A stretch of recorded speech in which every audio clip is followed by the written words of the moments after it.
Impressive. Most impressive.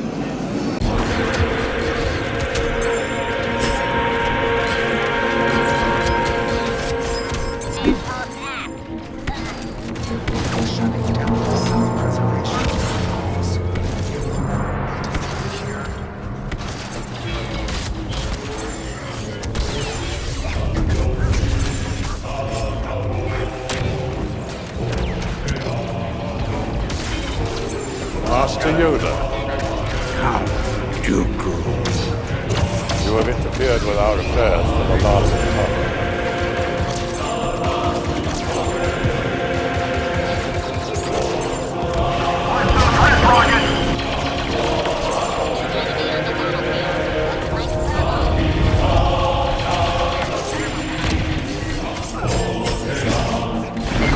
Getting fucking pissed on, bitch. Yes.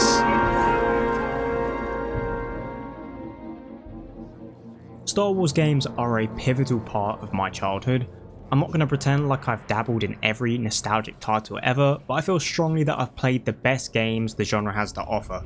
The original Battlefront 1 and 2 took countless hours of my childhood up across both PlayStation Portable and PS2, while Star Wars Republic Commando remains my personal favourite single player and multiplayer FPS experience that Star Wars has ever had to offer, as to which I played that one on my dad's old PC when I was probably about maybe 12 years old, but I never got my feet wet with the Battlefront reboots. Not jumping at brand new releases and waiting for reception first prevented me from ever giving either Battlefront 1 or 2, the reboots, a chance, and maybe it was for the better. I didn't hear great things about the first game, and Battlefront 2 is one of the most controversial games of all time. But in the year 2025, in a random plot twist, Battlefront 2 is somehow now entering its prime in what seems to be back-to-back months. So at long last, I've finally hopped back into the world of Star Wars. I can't lie, I'm glad I did.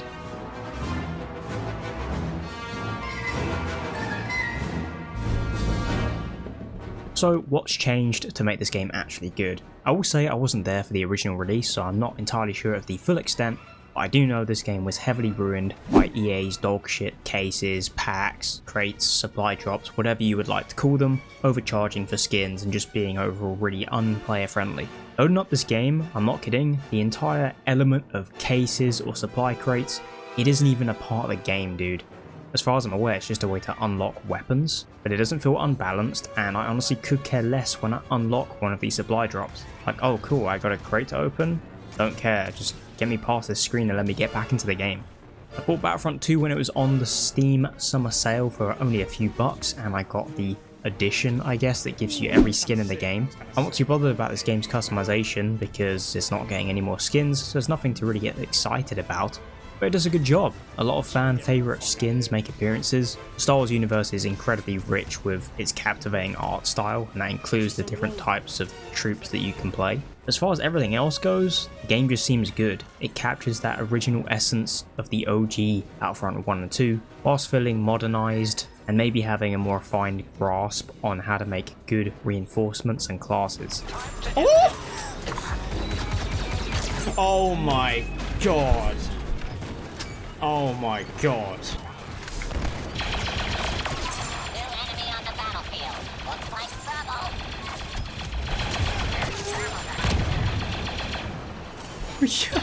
Dude, the super battle droid is so strong. Oh my god. I haven't died on droiding it yet. Oh my god. Simply put, the game is good now. There is no caveat or bullshit. You can just load up, throw some cool skins on, pick a match to play, choose a class, and be on the same level playing field as everyone else. And yes, the game is probably at its peak player counts right now. I don't know when this video is going to go up. Depending on how quickly I finish it, hopefully the game is still alive at the time. It's had back-to-back months. And of course, contributing to that player count is a number of factors. It's been on sale, May the 4th came around, Andor is also a Star Wars show that apparently is extremely good. I'm sure there's other factors as well, but I'd say grab the game whilst it's still cheap.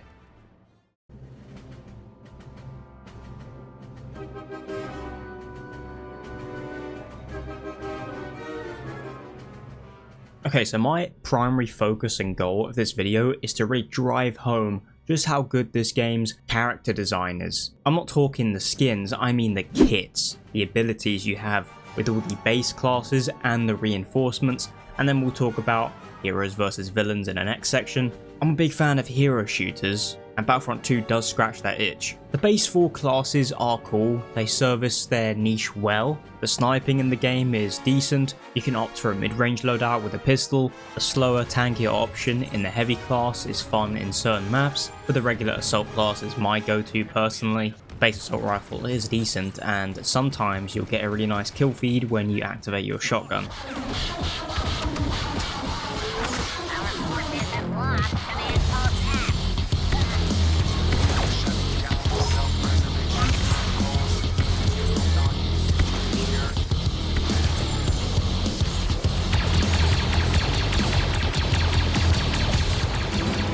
Why won't you die? If you're having a rough match and having to constantly use these classes, it can get a little bit boring, but I guess that's mostly a skill issue until a cheater rolls up. Yes, unfortunately this game does have cheaters every now and again, but holy shit, the reinforcements are amazing in this game. Where do I even start? I'm not going to cover every single one, especially considering I have my personal favourite factions from the Star Wars universe, so you're not going to see me covering any rebels. Side note, bruh, who gives a fuck about rebels, dude? They're just regular people, sometimes random species. They absolutely clap. Zero badassery whatsoever, I'm sorry. Give me droids, clone troopers, stormtroopers all fucking day. You've already seen the super battle droid. It is unbelievably strong. You have a wrist rocket, you have a rapid fire mode, and the ability to give yourself more HP. The DPS on the rapid fire is bonkers. Obi-Wan's one. He's dead. I don't know, dude. I think Droidica might be the move for this part.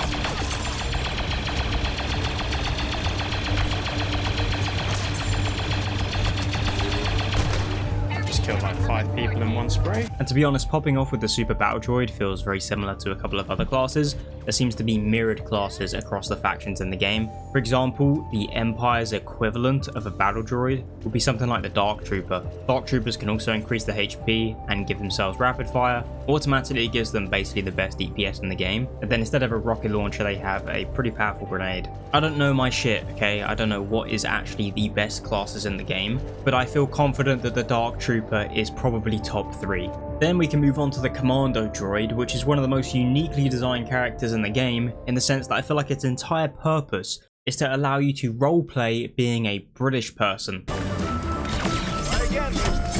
Hello there. Yo, he's getting jumped. Everyone's getting fucking jumped, bro.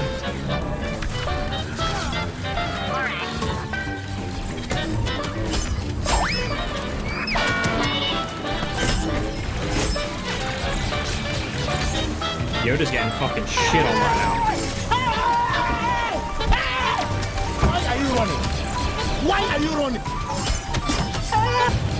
Enemy spotted. Oh, we can fuck him up here. He's dead.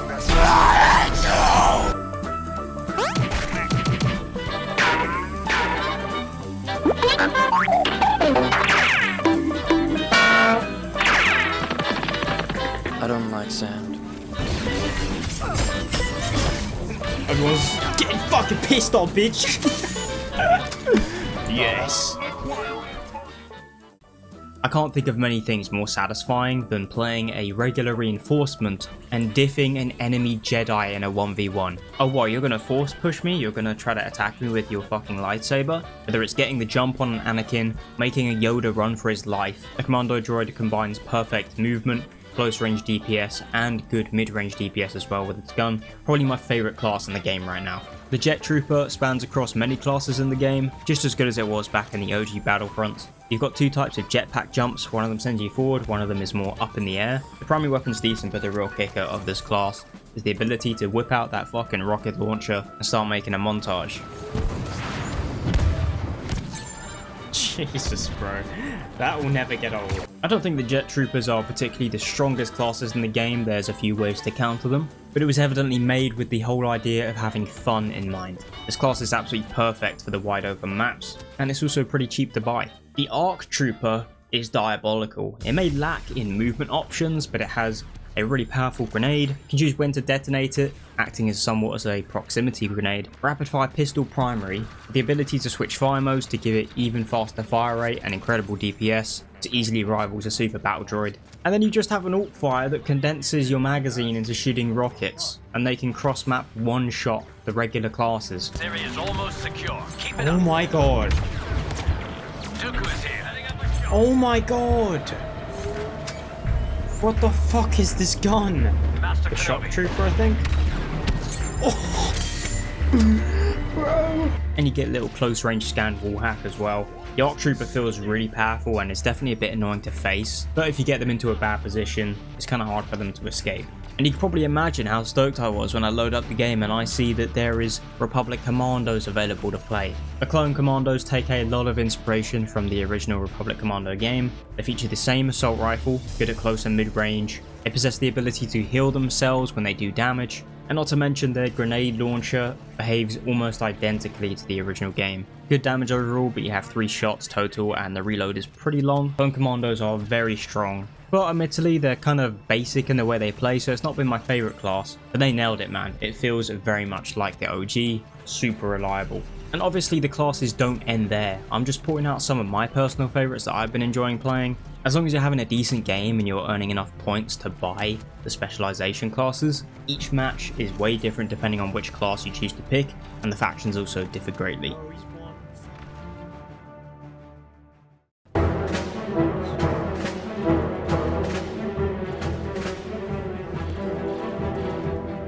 And of course, now we at least have to talk about the heroes versus the villains, and just the classes in general, not just the mode. As for the game mode itself, I'll just say it's not entirely for me. It's very abundantly obvious that when you queue up for it, you are going to be facing a lot of people who have a lot of experience. It makes sense that there's plenty of sweats who have been playing for a very long time that would have mastered their particular character in this mode. I got slapped around a fair few times, both via blasters or sabers. But in the moments where you are having success, the mode is great. It plays very differently and it's more refreshing than just spamming supremacy over and over. And of course, when you queue up and you get 4 sabers versus 4 sabers, it is absolutely epic. I also really like the culture that seems to be surrounded with the player base. If you see 2 people on the edge of the map having a 1v1, just let them be.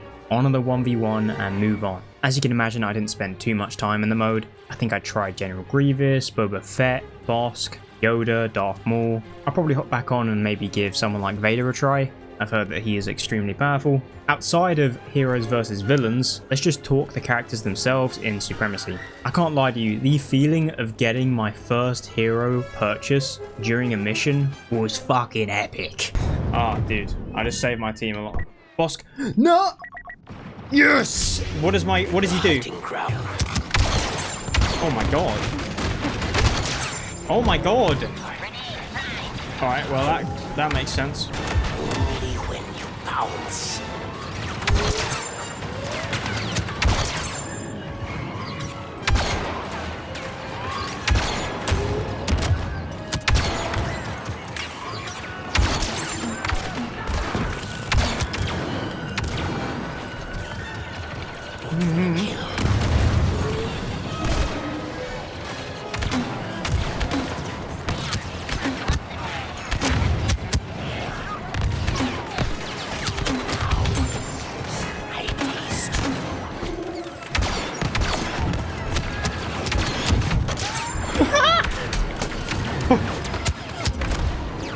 Fuck.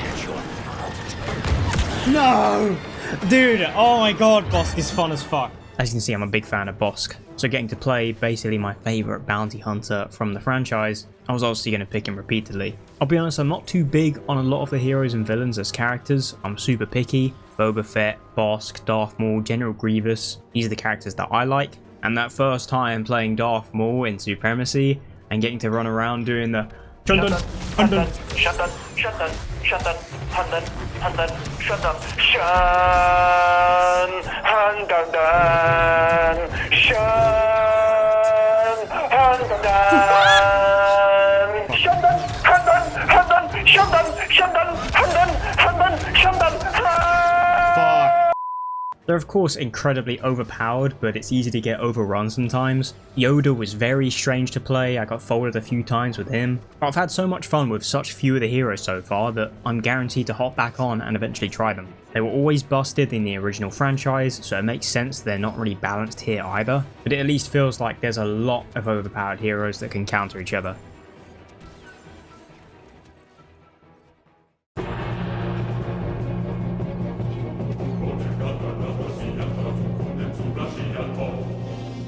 Okay, before I give my final verdict on what I think about this game, let me quickly address why I haven't covered anything to do with the Age of Resistance. I'm not playing that mode, okay? I tried it once, and this is what happened. Bro, why is BB-8 a fucking playable character, bro? That's what I'm saying. And he's fucking hard to hit, bro. Why has he got so much HP? Yeah. What the fuck is that? He should be dead.